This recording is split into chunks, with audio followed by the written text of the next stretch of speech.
Nah, kali ini saya mau masak lagi ya. Ini saya mau masak apa, ayo, kalau di daerah kamu ini kerang apa namanya? Kalau di tempat saya namanya ini pensi ya. Kalau orang Minang menyebutnya ini pensi.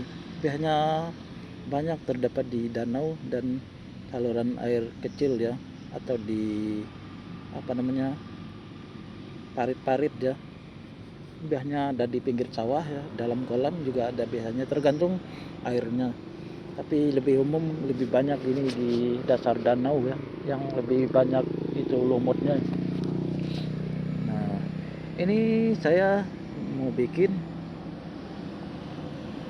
tumis ya, tumis remis. Cara memasaknya ini saya menggunakan daun bawang ya.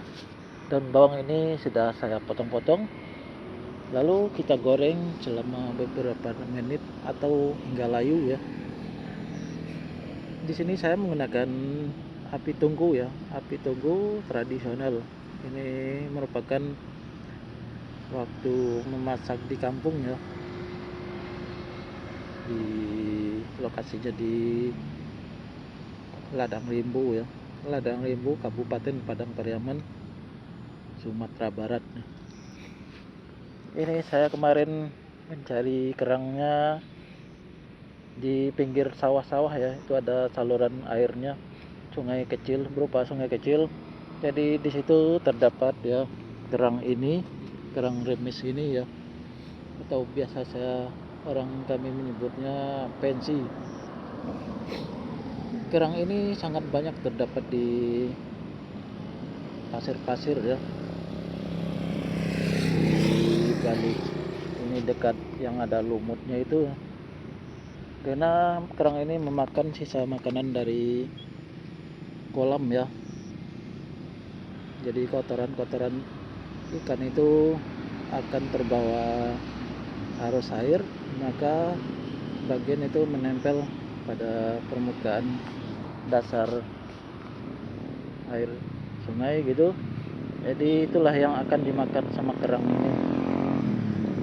Jadi kualitasnya jauh lebih bagus ya daripada kerang-kerang yang ada di danau. Karena kalau yang di sungai kecil ini airnya lebih bersih ya, airnya terus mengalir.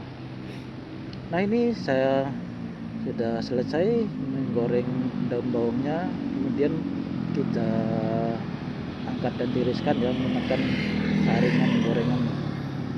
Kemudian ini ada lagi bahan-bahan yang saya gunakan ya. Ini bahan-bahannya berupa jahe, lengkuas, terus pala ya, biji pala secukupnya. Ada lagi bawang merah secukupnya yang sudah dihaluskan, lalu kita tumis selama 5 menit atau sampai harum. Nah, ini udah tercium ya. Kemudian setelah matang bumbu tadi, kita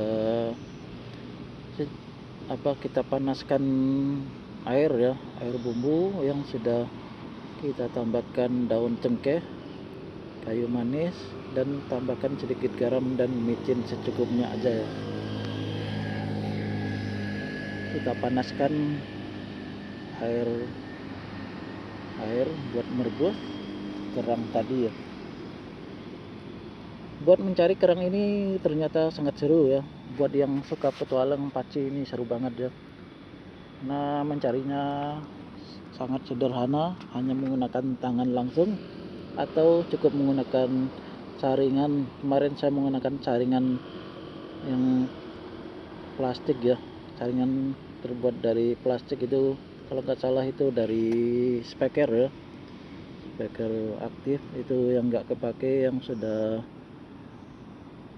menjadi barang bekas ya. Lalu saya menggunakan saringan tersebut ya. Jadi simpel banget ya.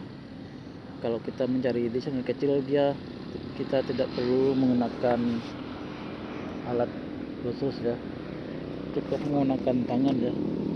Tapi kalau kita menggunakan tangan cukup berhati-hati juga ya, karena cukup berbahaya juga. Takutnya ada itu barang-barang tajam itu semacam beling atau kulit-kulit kerang ini sendiri cukup berbahaya kalau terkena tangan ya, jadi bisa melukai tangan kita. Harus disarankan menggunakan alat seadanya. Nah, di sini saya akan merebusnya sampai kerang ini kebuka ya. Atau buat yang suka makannya yang nggak kebuka juga bisa ya. Kita merebusnya tidak perlu waktu lama, jadi kita merebusnya hanya beberapa menit, 5 menit atau 6 menit 7 menitan lah, sampai kerangnya ini benar-benar matang biar lebih aman dimakan. Ini kerang sangat mengandung protein yang tinggi ya, jadi kita juga tidak boleh memakannya terlalu banyak. Buat yang punya riwayat darah tinggi tidak boleh memakan kerang ini terlalu banyak. Tapi kalau saya ya semampunya makan ya, pokoknya saya paling suka banget ini. Kadang-kadang bisa hampir habis 2 liter ya, buset dah. Kalau saya mah jangan heran ya, soalnya ini saya suka banget ini kerang dari kecil. Ini sudah kita rebus, kita balik-balik ya, kita aduk biar matangnya merata ya, karena ini tidak menutupi semua kerang dari air rebusannya. Ini tadi bawangnya yang sudah kita goreng ya, kita campurkan ke dalam kerang yang sudah kita angkat tadi, yang sudah selesai kita tiriskan. Tambahkan juga daun seledri secukupnya yang sudah dipotong-potong halus ya. Kemudian ini garam secukupnya, dan ada juga ini micin secukupnya aja atau sesuai selera. Kita tambahkan lagi ya, karena menurut saya belum pas. Sebelum kita sajikan, kita aduk dulu ya, kita aduk sampai merata ya, biar ini bumbu-bumbu tadi bisa tercampur merata dan meresap ke dalam bagian kerang, karena yang kita makan adalah bagian isi dari kerang tersebut ya. Nah, ini warnanya kuning ya, cantik banget ya, karena ini kerangnya bagus ya. Kerang ini yang satu ini dia hidup di air yang mengalir di sungai kecil. Tapi kalau di daerah saya yang ya kuning gini warnanya, beda kalau sama kerang remis yang ada di Danau Meninjau Sumatera Barat ya. Itu kerangnya lebih banyak itu berwarna hitam semua ya.